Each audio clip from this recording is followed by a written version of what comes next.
के लेक्चर का हम देखते हैं कि आज हमने क्या पढ़ना है। Basic structure of a C programme.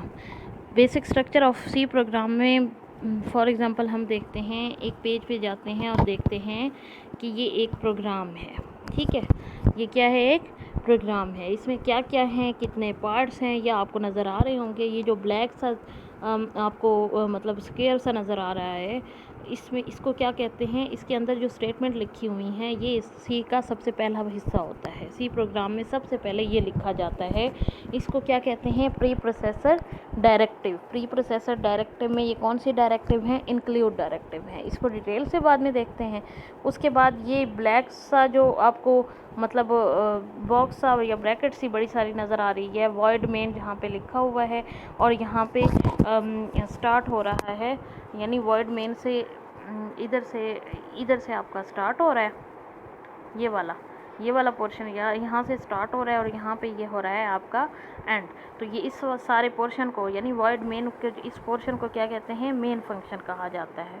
ठीक है, उसके बाद ये ब्लू वाली लाइन में स्क्वायर के अंदर जो स्टेटमेंट लिखी हुई हैं, ये basically statement of this program है। और ये प्रोग्राम बनाया किस लिए गया है? इसकी ऊपर हेडिंग दी हुई है कि write a program in C language that display my first program. यानी आपने सी लैंग्वेज में एक प्रोग्राम लिखना है जिसमें एक बिल्कुल बेसिक सा प्रोग्राम है। इसमें आपने एक प्रोग्राम लिखना है जिसमें आपने आंसर जो रिज़ल्ट जो है जिसका क्या होगा? माय फर्स्ट प्रोग्राम आपका लिखा हुआ आएगा। यानी आउटपुट किस तरह से आएगी? आउटपुट इसकी आएगी इस शक्ल में। ठीक है, ब्लैक स्क्रीन होगी, वहाँ पे आउटपुट आएगी माय फर्स्ट प्रोग्राम। ठीक है, तो अब फर्स्ट वाले स्लाइड पे चलते हैं। पहले वाले पोर्शन में देखते हैं कि basic structure of C program में सबसे पहला जो पार्ट हमने देखा था वो क्या था? प्री प्रोसेसर डायरेक्टिव का। प्री प्रोसेसर यानी दो लफ्ज़ हैं, एक तो प्रोसेसर कहते हैं हम सीपीयू को। ठीक है, प्री प्रोसेसर ये भी एक तरह का सॉफ्टवेयर है।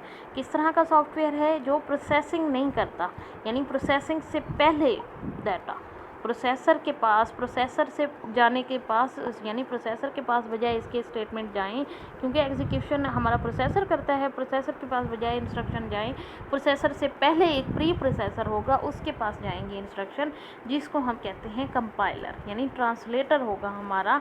तो प्री प्रोसेसर डायरेक्टिव जो है, ये डायरेक्शन या ये स्टेटमेंट, एक तो पहली बात ये एग्जीक्यूटेबल नहीं होती। ठीक है, यानी एग्जीक्यूट नहीं होती हैं। सिर्फ किस पर्पज़ के लिए यूज़ होती हैं? ये कंपाइलर को कुछ इंस्ट्रक्शन दी होती हैं, ये प्रोसेसर के पास जाती ही नहीं है। ये किसके पास जाती हैं? डायरेक्ट कंपाइलर के पास जाती हैं। कंपाइलर को इंस्ट्रक्शन होती हैं कि आपने कुछ फाइल्स हैं, इनको आपने क्या करना है? रेडी करना है, ताकि अब एक प्रोग्राम मैं लिखने जा रही हूँ, ये प्रोग्राम के अंदर वो इस्तेमाल होंगी।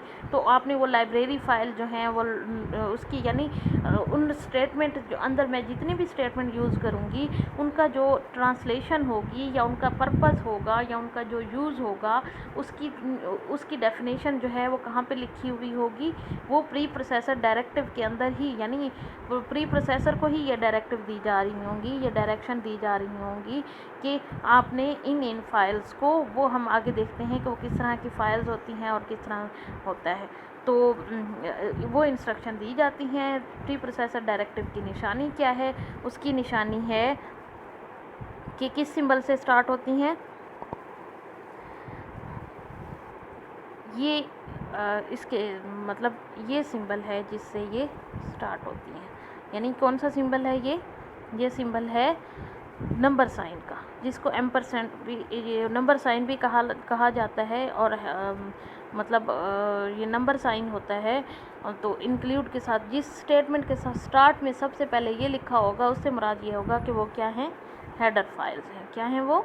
हेडर फाइल्स हैं। ठीक है, हेडर फाइल्स की निशानी क्या है? किस तरह से लिखा होता है? सबसे पहले इस तरह से भी लिखी जा सकती हैं, हैश इंक्लूड, और एंगल ब्रैकेट इसको बोलते हैं। ये जो लेस देन वाला सिंबल है, stdio.h, और ग्रेटर देन वाला जो सिंबल है वो भी यूज़ होगा। ठीक है, इनको एंगल ब्रैकेट बोला जाता है, स्टार्ट को और ओपनिंग को, यानी लेस देन को और उसके दरमियान जो लिखा जाएगा और आखिर में जो ख़त्म होगी ग्रेटर देन वाला, इनके दरमियान में ये एंगल ब्रैकेट बोली जाती हैं। और ये इस तरह से भी प्री प्रोसेसर डायरेक्टिव दी होती हैं। और नीचे जो डिफाइन डायरेक्टिव है, एक इस तरह से भी लिखी जा सकती हैं। ऊपर वाले का पर्पज़ और है, नीचे वाले का पर्पज़ और है। यानी कौन सी हैं? दो इंक्लूड stdio और दूसरी है डिफाइन और आगे पाई लिखा हुआ है और स्पेस दे के 3.14। इन दोनों का डिफरेंट पर्पस है, लेकिन जो कंपाइलर ये और दोनों प्री प्रोसेसर को दी जाती हैं, लेकिन जो मस्ट है, जो लाजमी गिवन होती हैं, वो इंक्लूड डायरेक्टिव है। इंक्लूड डायरेक्टिव को आप लाजमी यूज़ करते हो, ठीक है। तो सबसे पहले हमने देख लिया प्री प्रोसेसर डायरेक्टिव, ऐसी डायरेक्शन, ऐसी इंस्ट्रक्शन जो कि कंपाइलर को दी जाती हैं, जो प्रोसेसर के लिए नहीं होती बल्कि किसके लिए होती हैं, कंपाइलर के लिए होती हैं, और ये एग्जीक्यूटेबल भी नहीं होती हैं। और आपका प्रोग्राम जो है वो यहाँ से स्टार्ट एग्जीक्यूट होना स्टार्ट नहीं होता, बल्कि ये कुछ इंस्ट्रक्शन हैं जो कंपाइलर के लिए हैं, कंपाइलर ने उस पर अमल करना है। वो इंस्ट्रक्शन दो तरह की होती हैं, इंक्लूड डायरेक्शन और इंक्लूड डायरेक्टिव और डिफाइन डायरेक्टिव। इसकी निशानी क्या है? इसकी निशानी है हैश का सिंबल यूज़ होगा, यानी नंबर साइन का सिंबल यूज़ होगा। उसके बाद इंक्लूड डायरेक्टिव होंगी तो इंक्लूड लिख के एंगल ब्रैकेट के अंदर कुछ हेडर फाइल्स होंगी। .h है, जैसे फाइल होती है आपकी वर्ड की फाइल है, .doc को लिखा होता है या .docx लिखा होता है, या PDF फाइल होती हैं तो .pdf लिखा होता है।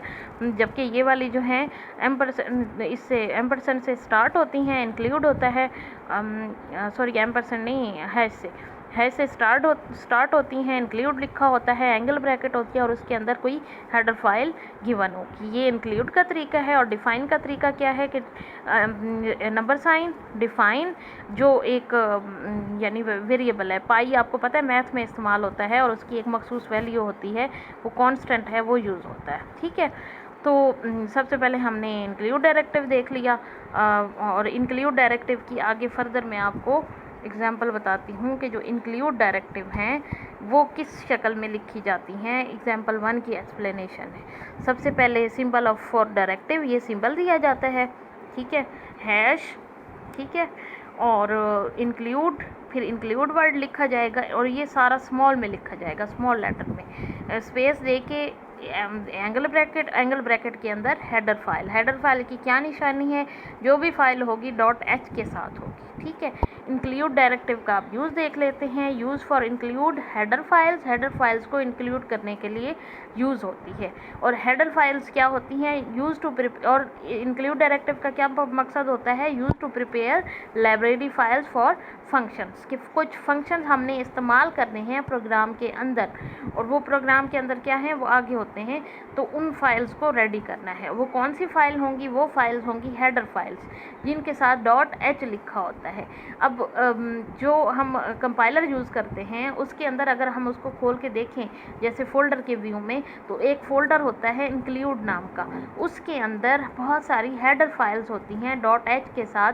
तो वो इंक्लूड डायरेक्टिव जो है वो अब रेडी रख देता है, यानी इंक्लूड के फ़ोल्डर को रेडी करता है, ओपन करता है। कभी भी किसी भी टाइम कुछ फंक्शन की ज़रूरत पड़ेगी, उसके अंदर एक फ़ाइल होगी stdio.h के नाम से। std से मुराद है स्टैंडर्ड, i से इनपुट, o से आउटपुट, स्टैंडर्ड इनपुट आउटपुट, और .h से मुराद ये .h इसकी एक्सटेंशन हो गई, जिससे मुराद ये है कि ये कौन सी फाइल है?